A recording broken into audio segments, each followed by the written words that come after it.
Excellency, the President of the Republic of Kenya, distinguished guests, ladies and gentlemen, it is a great pleasure to welcome the President to come at the closing session of this conference. Your Excellency, when you asked me to accept this appointment by the chairperson of the African Union, I was reluctant to do so because I'm not used to failure. And I thought that I was being set up to fail.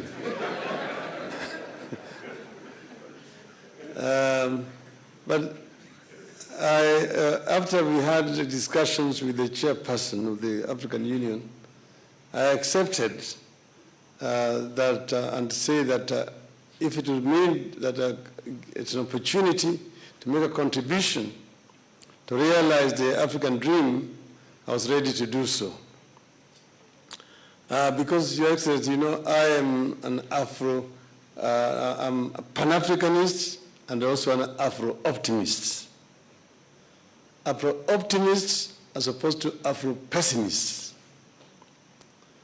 Afro-optimists, Afro-pessimists are those who have given up on Africa. Those who say that Africa is a lost cause, that Africa is a failed continent, Africa is like a bottomless pit. Afro-optimists are those who believe in the ability of the African people to develop Africa. And I think it can be done. The founding fathers of the African independence had a clear vision for our continent. They envisaged an Africa that was united. And Kwame Nkrumah said that Africa will only develop if it is united. And they said also that Africa cannot be free if some other African parts were under the yoke of colonialism or apartheid. South Africa has been liberated. But Africa has remained all the times something that is waiting to happen, the vision of the founding fathers of the African continent. Africa has been unable to realize the greatest potential that it has. Africa, Your Excellency, is the richest continent on earth in terms of resources. Yet it is also a paradox that the richest continent is also the poorest in terms of the living conditions of the people. Now you say, when did the rain begin to beat us? Because they say that those who believe in creation, that when the world was created, God did not start with America, via Europe, and end up in Africa. It was all created at the same time. Why is it that Africa has remained backward? Colonialism happened, but it happened in other parts of the world as well.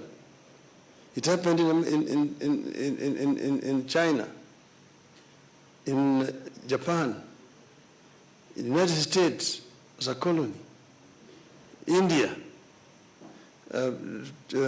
Taiwan, and so on and so forth.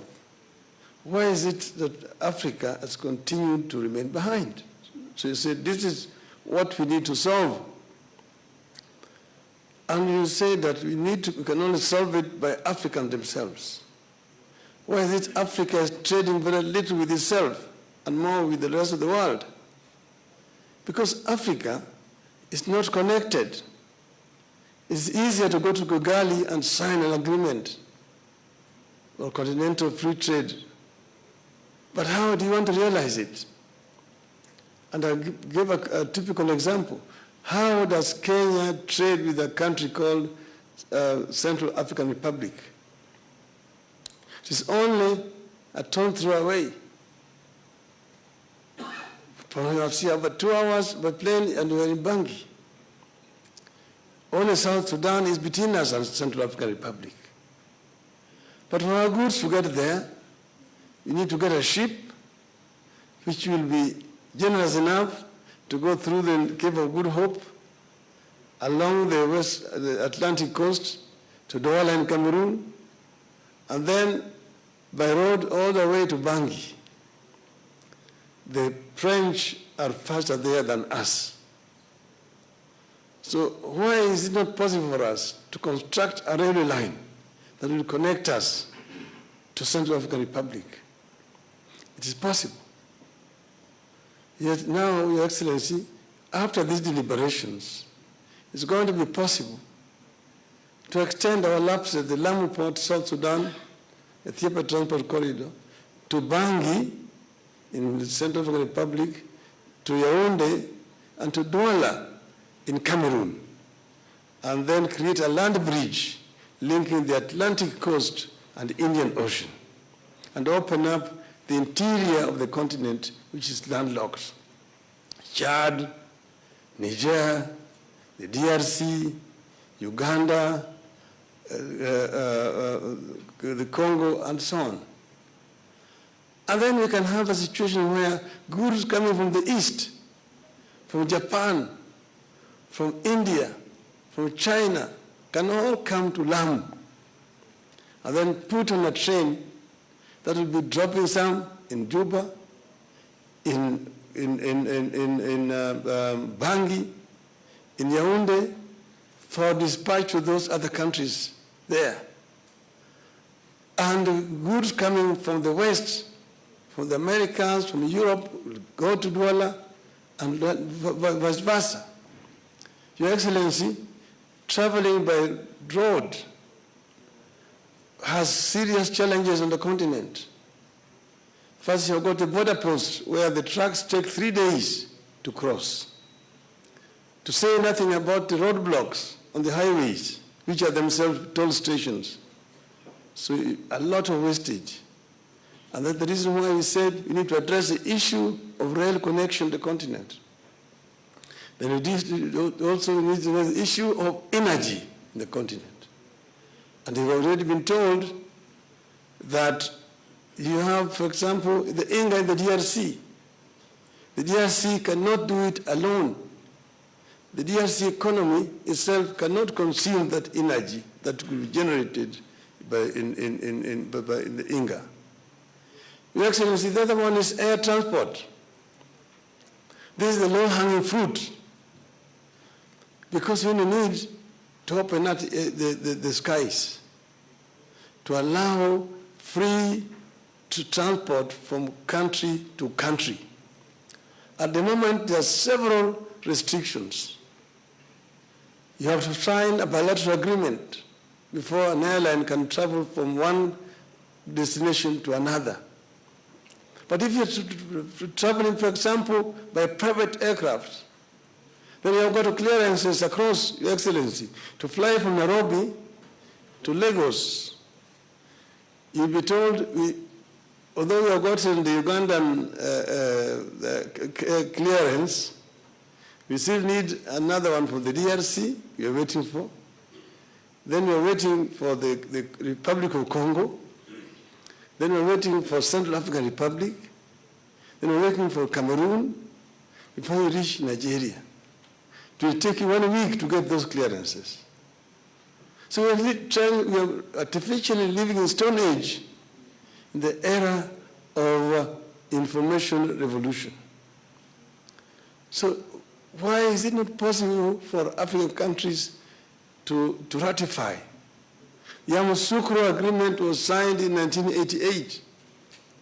Up to now, only 27 countries have ratified it. So we said these are artificial barriers which have been put on the continent, which we need to remove so that we can be able to move in, like they move in Europe.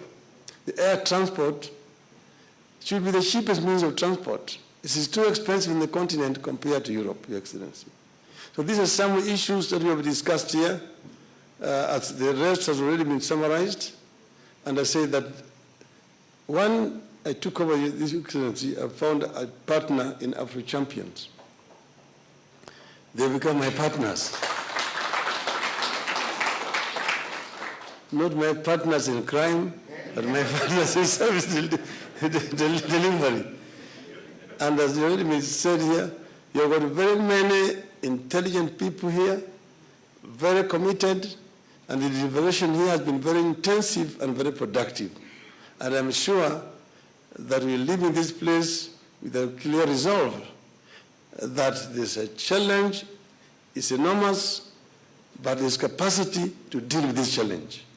And I believe that with goodwill from the government across the continent, we can be able to transform Africa from a third world economy to a first world economy by 2063, as the vision says, Your Excellency. Yesterday, I gave my proverb here about the African lion. And I will repeat it here for your own information, Your Excellency. I said, talking about the African lion is the king of the jungle in the continent, one of the big five. And the African lion is giving a message to the Asian tiger. And he's telling the Asian tiger that I'm the African lion. You have danced alone on the stage for far too long when I was asleep in the jungles of the Congo. The European bear retreated to the polars long time ago. The American panda is also on the retreat. Now I'm awake, and I'm sitting on African diamond, on African gold, on African bauxite, African forests, and I'm sitting also on African oil. And the African continent bounded by the mighty Nile, the Congo, the Limpopo, the Niger, the Gambia, the Mount Kilimanjaro and Kenya to the east, Atlas Mountains to the west.